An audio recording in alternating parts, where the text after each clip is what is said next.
Un jour de sabbat, Jésus était entré dans la maison d'un chef des pharisiens pour y prendre son repas, et ces derniers l'observaient. Or, voici qu'il y avait devant lui un homme atteint d'hydropisie.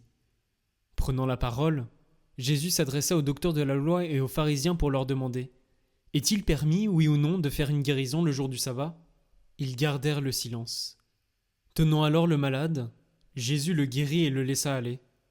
Puis il leur dit « Si l'un de vous a un fils ou un bœuf qui tombe dans un puits, ne va-t-il pas aussitôt l'en retirer, même le jour du sabbat ?» Et ils furent incapables de trouver une réponse. Jésus dit une parabole aux invités lorsqu'il remarqua comment ils choisissaient les premières places, et il leur dit « Quand quelqu'un t'invite à des noces, ne va pas t'installer à la première place, de peur qu'il ait invité un autre plus considéré que toi. Alors celui qui vous a invité, toi et lui, viendra te dire « Cède-lui ta place », et à ce moment tu iras, plein de honte, prendre la dernière place. Au contraire, quand tu es invité, va te mettre à la dernière place. Alors quand viendra celui qui t'a invité, il te dira « Mon ami, avance plus haut », et ce sera pour toi un honneur aux yeux de tous ceux qui seront à la table avec toi. En effet, quiconque s'élève sera abaissé, et qui s'abaisse sera élevé. Jésus disait aussi à celui qui l'avait invité « Quand tu donnes un déjeuner ou un dîner, n'invite pas tes amis, ni tes frères, ni tes parents, ni de riches voisins, sinon eux aussi te rendraient l'invitation, et ce serait pour toi un don en retour. Au contraire, quand tu donnes une réception, invite des pauvres, des estropiés, des boiteux, des aveugles. Heureux seras-tu, parce qu'ils n'ont rien à te donner en retour. Cela te sera rendu à la résurrection des justes. » En entendant parler Jésus, un des convives lui dit « Heureux celui qui participera au repas dans le royaume de Dieu. » Jésus lui dit « Un homme donnait un grand dîner, et il avait invité beaucoup de monde.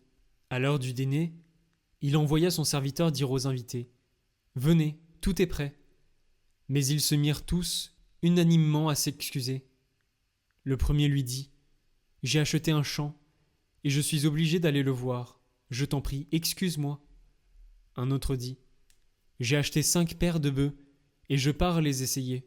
Je t'en prie, excuse-moi. » Un troisième dit « Je viens de me marier, et c'est pour cela que je ne peux pas venir. » De retour, le serviteur rapporta ces paroles à son maître. Alors, pris de colère, le maître de maison dit à son serviteur « Dépêche-toi d'aller sur les places et dans les rues de la ville, les pauvres, les estropiés, les aveugles et les boiteux, amène-les ici. » Le serviteur revint lui dire « Maître, ce que tu as ordonné est exécuté, et il reste encore de la place. » Le maître dit alors au serviteur « Va sur les routes et dans les sentiers, et fais entrer les gens de force, afin que ma maison soit remplie.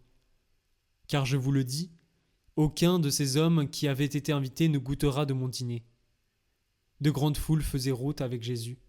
Il se retourna et leur dit « Si quelqu'un vient à moi sans me préférer à son père, sa mère, sa femme, ses enfants, ses frères et ses sœurs, et même à sa propre vie, il ne peut pas être mon disciple. Celui qui ne porte pas sa croix pour marcher à ma suite ne peut pas être mon disciple.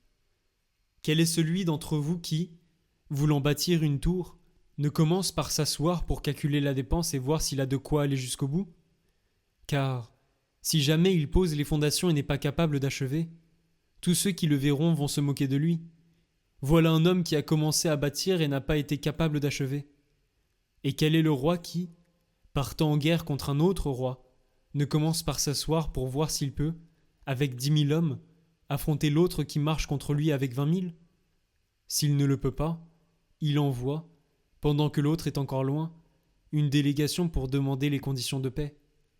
Ainsi donc, celui d'entre vous qui ne renonce pas à tout ce qui lui appartient ne peut pas être mon disciple. C'est une bonne chose que le sel, mais si le sel lui-même se dénature, avec quoi lui rendra-t-on sa saveur ? Il ne peut servir ni pour la terre ni pour le fumier. On le jette dehors. Celui qui a des oreilles pour entendre, qu'il entende.